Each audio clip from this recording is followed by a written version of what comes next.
Advaita Vedanta often says the world is unreal, or perhaps it says from an epistemic angle, regard the world as unreal. The question we wish to consider then is the world unreal?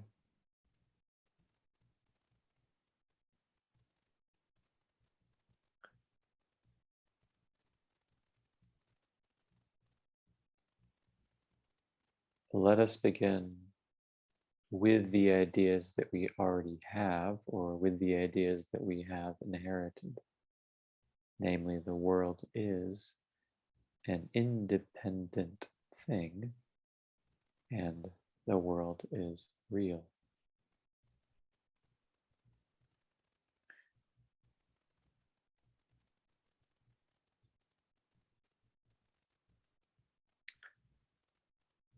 Is the world an independent thing?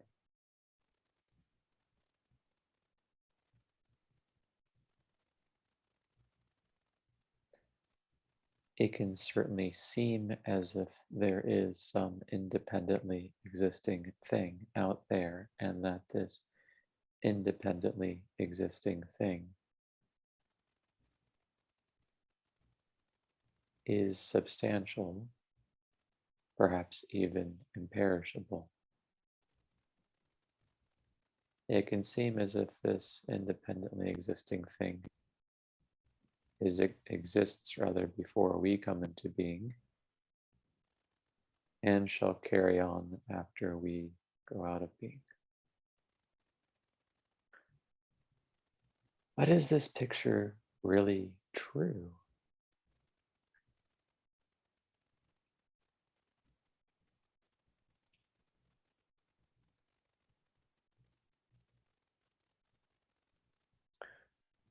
When we inquire into the world, it soon becomes clear that we only ever have access to the world through our senses, our physical senses, and through our mental sense.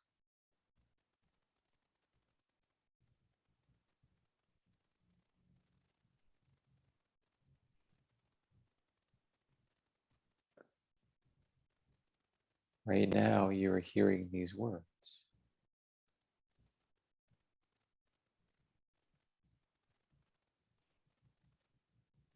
It can seem as if you are hearing some objects, namely words or sound, but that isn't even quite correct.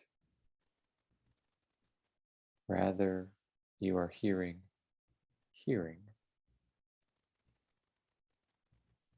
But even that isn't quite correct. More correct to say you are hearing when hearing is occurring.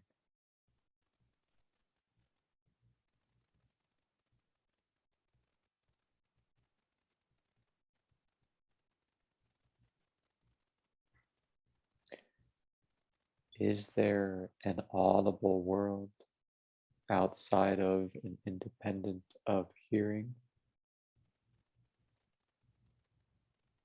The question makes no sense. There is only hearing in experience. We only ever have access to hearing.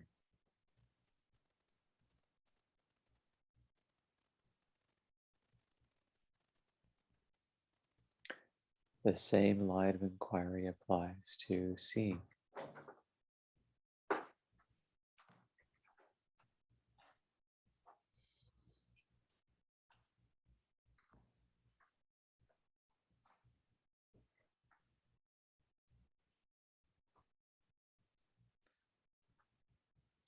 When we open our eyes, do so right now,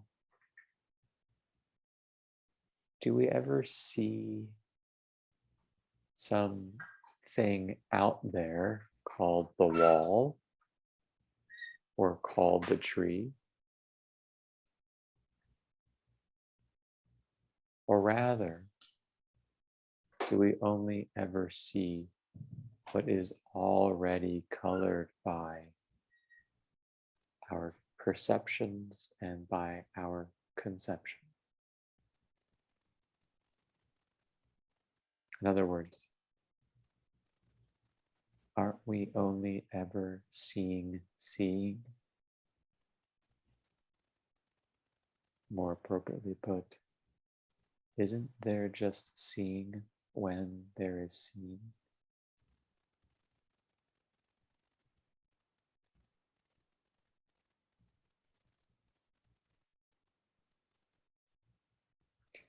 If the question arises,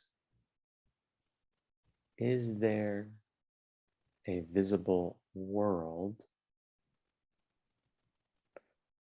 in the absence of seeing, then simply regard the question as unintelligible, nonsensical, as null and void. We only ever have access to seeing, just as we only ever have access to hearing.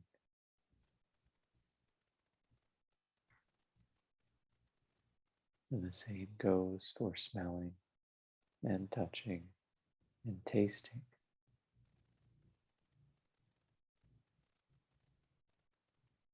Therefore, there is only ever, when there is, hearing and seeing and touching and tasting and smelling.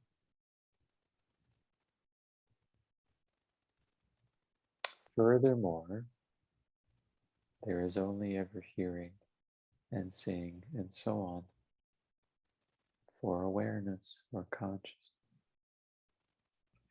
Confirm that right now. As you hear, as hearing occurs right now, isn't hearing only for awareness? Isn't it only occurring to you as consciousness?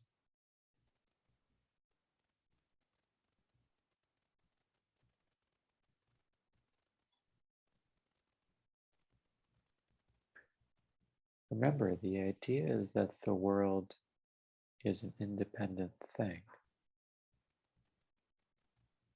And so far, all we ever have access to is the world as appearance to me, consciousness, or witnessing awareness.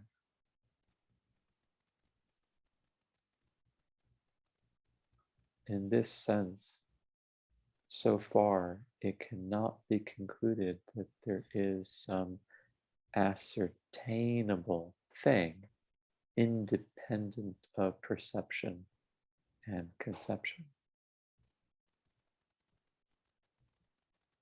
The apparent world rises up for me, and presumably the apparent world falls away from me. But surely it may be objected the world is something out there, while I remain in here.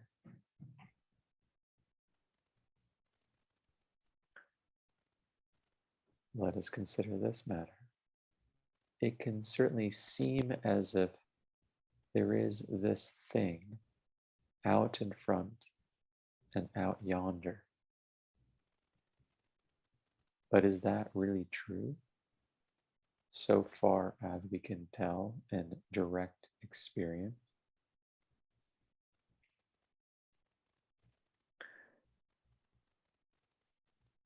When you stand in a meadow and you point to a distant mountain, you say that the mountain is over there, and perhaps you imply there is where we're headed.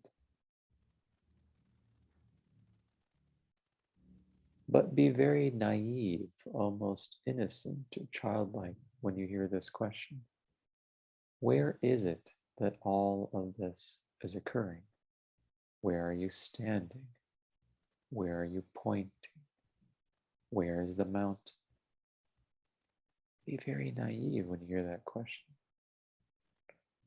For the answer is, in all cases, here. Standing occurs here. Pointing occurs here. And the mountain itself is seen here. You see the mountain here. You point to the mountain here. You stand in the meadow here.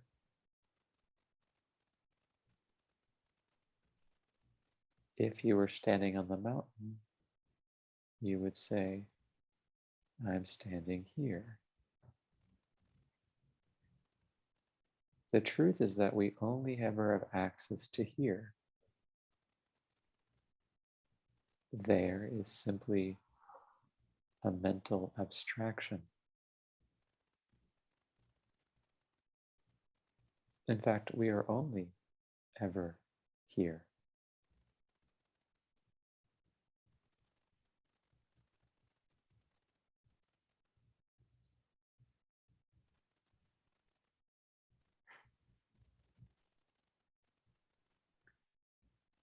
If this is true, then the very idea that there is a world way out yonder is itself an idea that occurs to us here.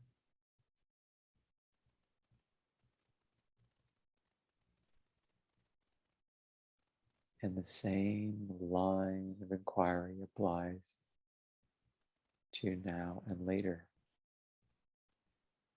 When we stand in the meadow and point at the mountain, when is this happening? We know that it is happening now.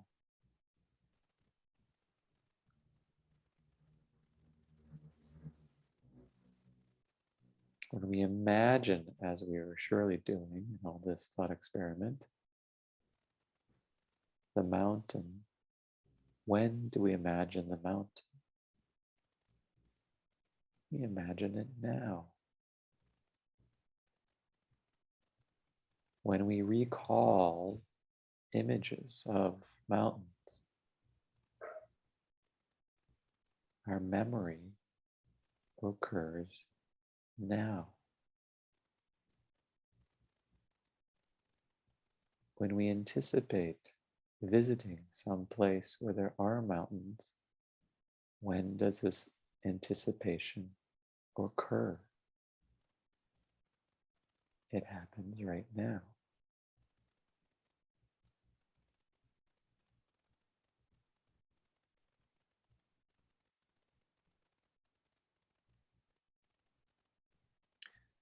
If this is true, then there is, at least in our experience, no idea of a mountain way back in the past or out there in the future. Just as there is no idea arising of the mountain in some space or place out yonder. The idea of the mountain is arising here and now.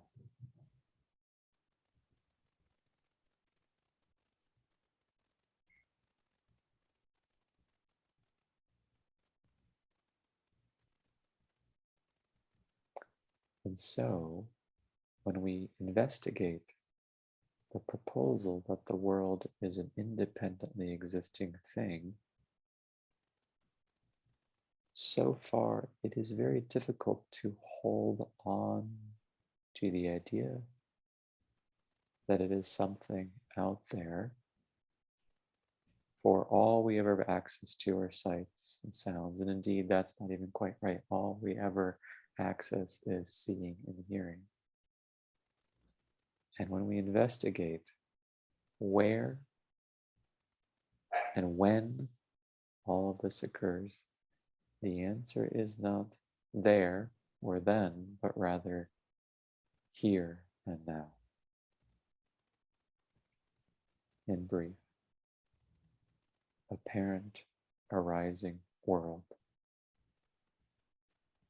is seen, is being seen, is really arising as seen, as heard, here and now.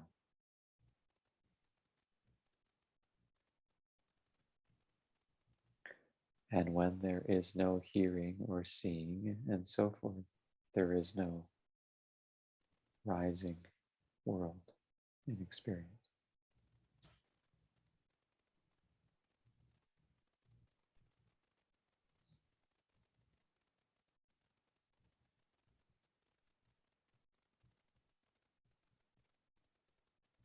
So far, we have said nothing about the possibility that the world, however it is real, but we have implied perhaps that it is not. In Sanskrit, sat refers not to something temporarily existing, but rather to the existent, that is, to what is imperishable. Thus, the question, is the world real, is equivalent to the question, is the world imperishable? Well, is the world imperishable or is it perishable? We have already seen that we only ever have access to seeing and hearing and touching and the like. And we know from our own investigations that seeing comes and goes, as does hearing and all the rest of the senses.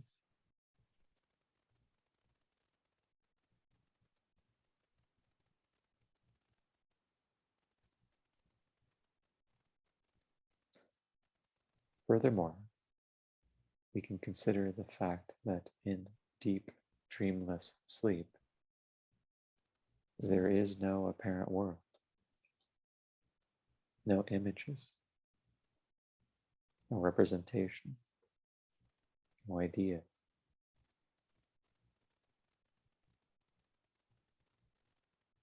And therefore, no access to a world of any kind whatsoever.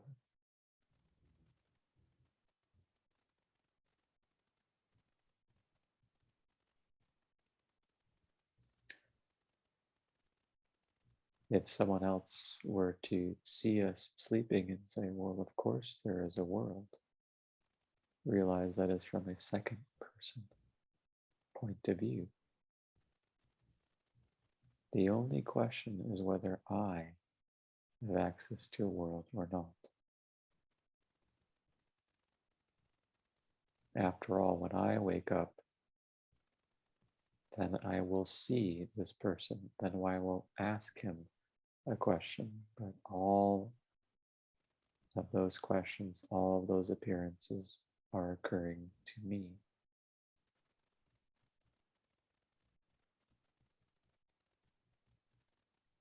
This person simply does not arise in experience at all during deep, dreamless sleep, and therefore his expert testimony is also, in fact, null and void.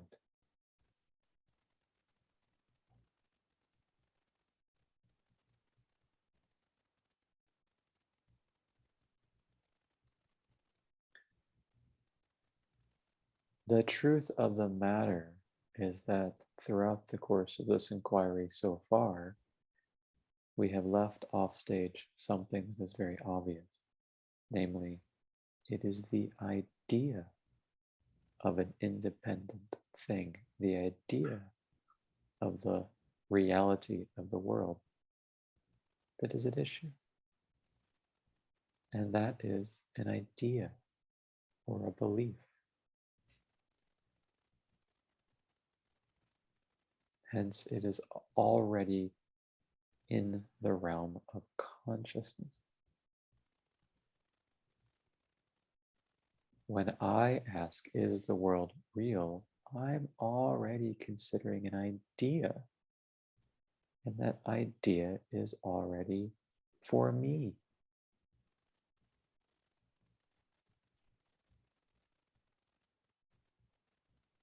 And therefore, if I ask the question, is any idea real, regardless of content? The answer must be no. For every idea, being a thought, emerges and perishes.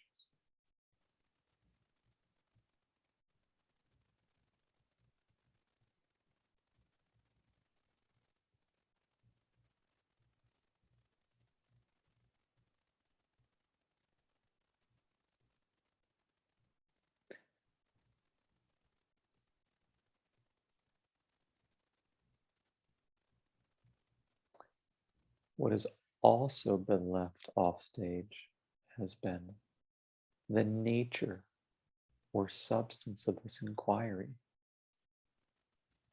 Every single part of it, beginning with is the world unreal, has occurred to, has been undertaken by, and has been taking place in consciousness.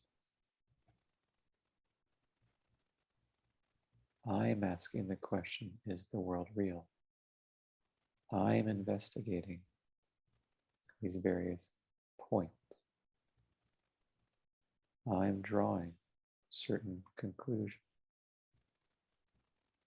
Where is all of this taking place?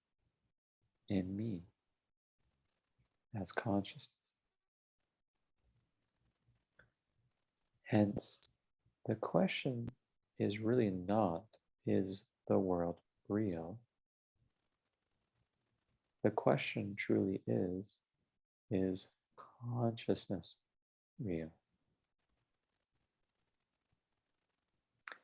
Therefore, as a practical matter, as a matter for practice, every time we get caught up in the arising of the apparent world, it behooves us to investigate the nature of consciousness.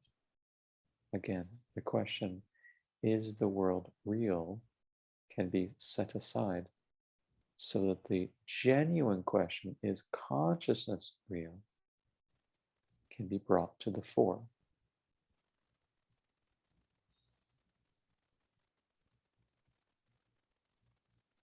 Who wants to know whether the world is real? I do. It's a question for me. Therefore, I had better contemplate who or what I am.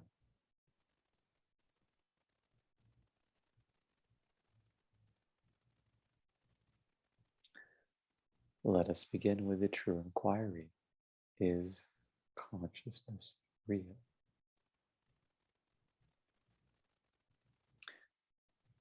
To ascertain whether consciousness is perishable or imperishable, we need to know something about what consciousness is. And we've already begun behind our own back this inquiry. In the first place,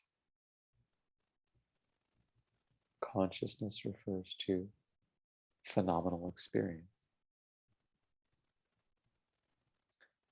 to hearing, to seeing, to touching, to smelling, to tasting, to thinking, to feeling, to desiring.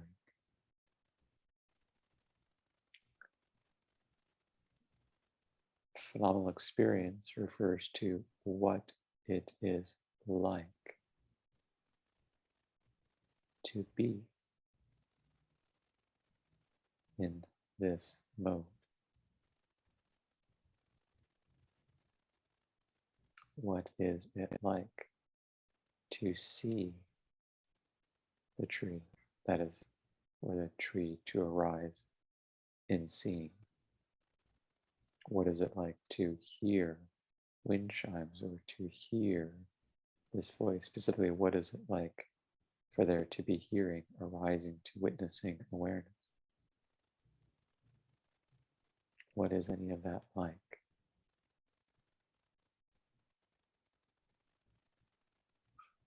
But if that were the fundamental or bottom level nature of consciousness, it could readily be concluded that consciousness is not real, for the contents of consciousness come and go.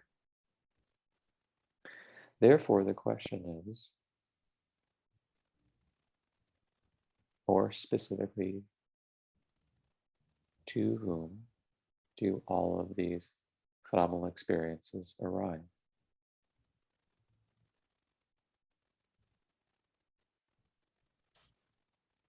And here we can speak of witnessing awareness or of metacognitive awareness. For we are aware of seeing when we are aware of hearing, when we are aware of thinking, that is mindful when we are, and the like.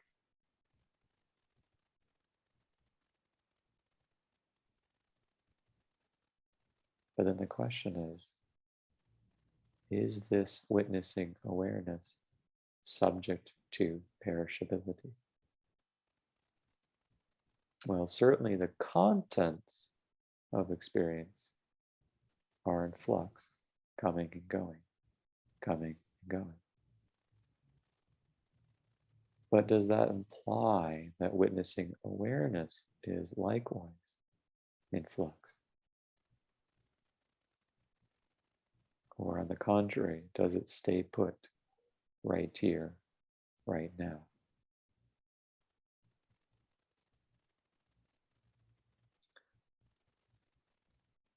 We had better ask, what is this witnessing awareness? Specifically, what is witnessing awareness in the absence of any content? What is it as itself?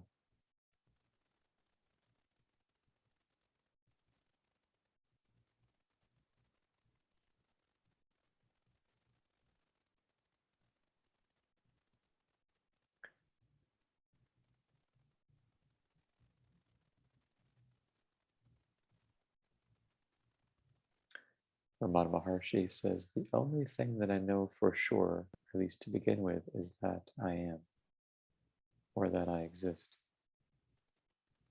And so awareness is I exist.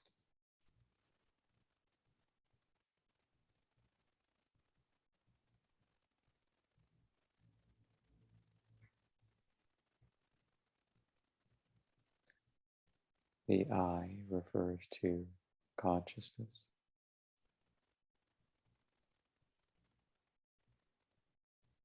The question is the nature of this existence. Is it real or sought or not? Is it imperishable or perishable?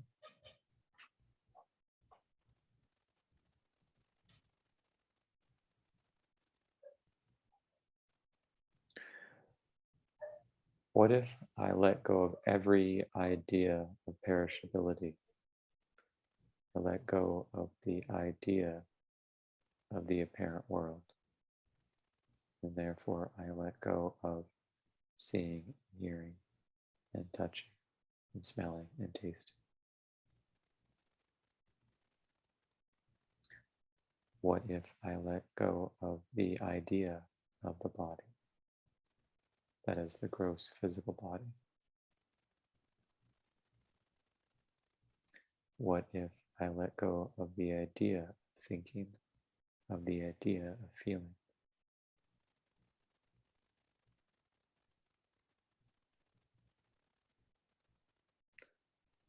What if I let go of the idea of energy?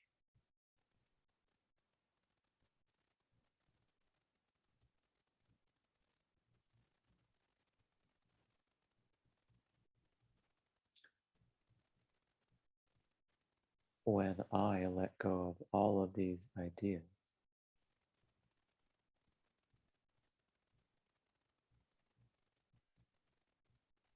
I can ask without explicitly asking, what is it that remains?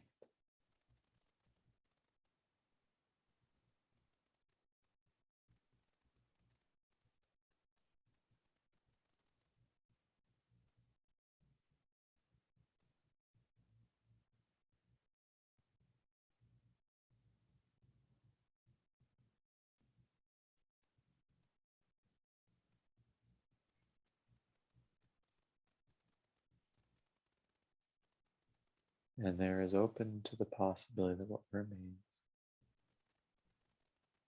is silence,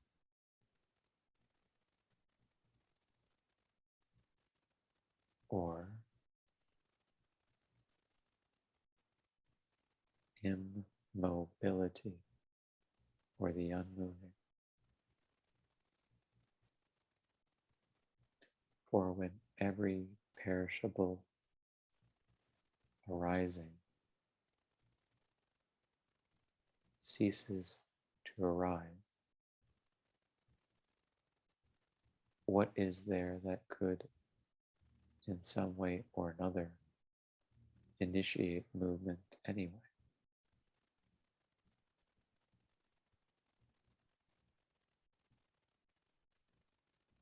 When there are no parts, how can the whole move even a single inch?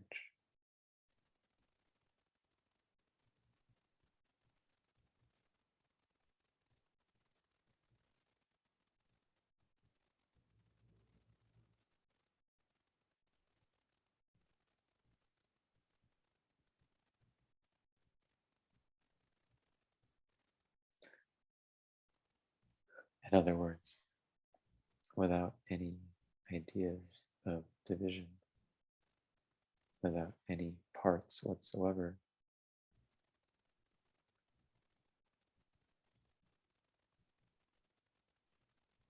am I moving or unmoving?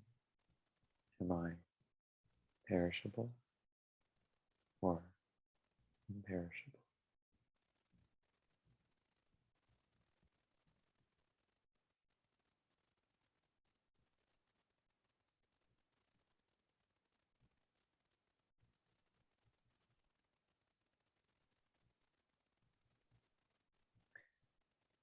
Am I suffering or not suffering?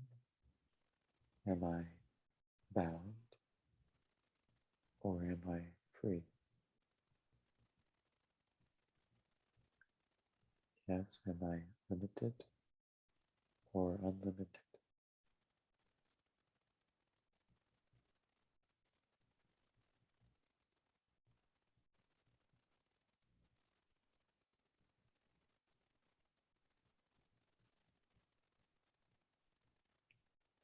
Truth is that there is no question. There is no question of moving or of unmoving,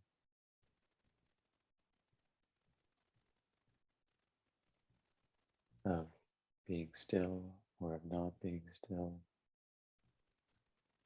of space or of spacelessness, of time or of timelessness, of suffering or the lack thereof, of bondage or freedom.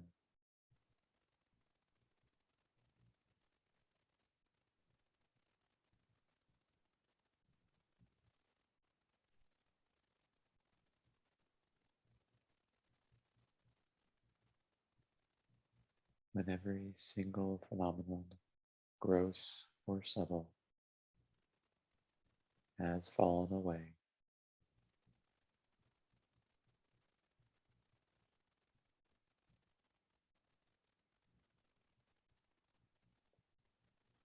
there is only this.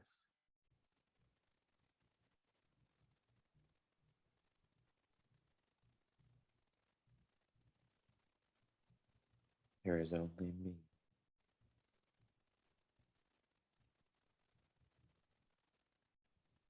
There is only unbound awareness.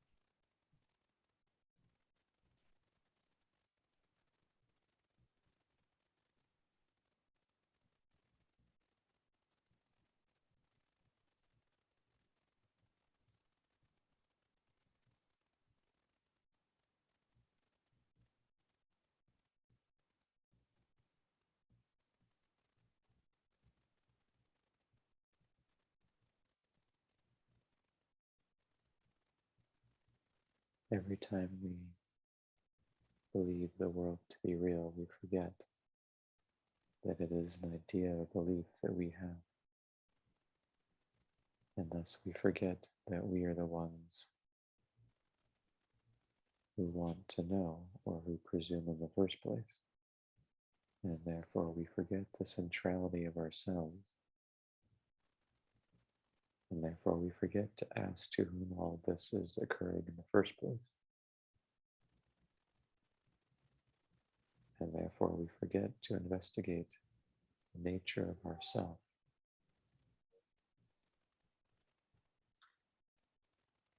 And when we return to investigate the nature of ourself, we discover that there is nothing more to say. Because we discover that there is no place from which anything can be said, and no need to say anything anyway.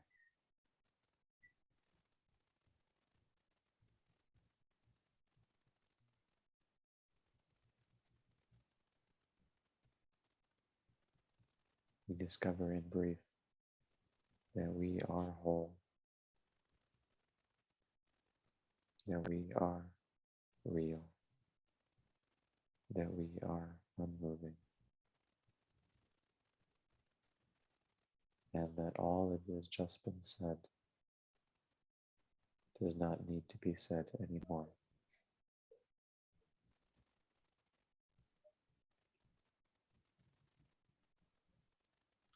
We discover in brief that we are